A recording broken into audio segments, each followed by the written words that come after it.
திருப்பூர் நலம் regression club தனியார் மதுபான கடையை திறக்கக்கூடாது என்று மாவட்ட ஆட்சியரிடம் மனு. திருப்பூர் நலம் ரெக்ரேஷன் கிளப் என்று தனியார் மதுபான கடையை எங்கள் பகுதியில் புழுவப்பட்டி ரோடு அருகே புதியதாக தனியார் மதுபான பார் திறப்பதற்கு அனுமதி பெற்று அதற்காக வேலை மும்முரமாக நடைபெற்று வருவதை தற்போதுதான் ஊர் மக்கள் அறிந்தோம்.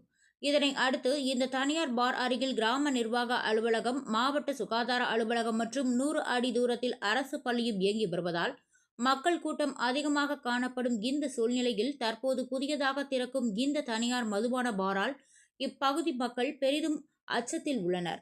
மேலும் தற்போது திருப்பூரில் பெருகி வரும் டாஸ்மாக் மற்றும் தனியார் மதுபான பாரால் பள்ளி மாணவர்கள், வேலைக்கு செல்லும் பெண்கள், பொதுமக்கள், நோயாளிகள் மற்றும் முதியோர்களுக்கு இடையூறு ஏற்படுவதை கருத்தில் கொண்டு தற்போது புதியதாக திறக்கவுள்ள இந்த தனியார் மதுபான பாரின் அனுமதியை ரத்து செய்து வேறு இடத்திற்கு மாற்றி அமைக்க வேண்டும் எனவும் புழுவப்பட்டி நெறிப்பெரிசல் ஊர் பொதுமக்கள் மனுநீதி நாளன்று மாவட்ட ஆட்சியரிடம் மனு அளித்தனர்.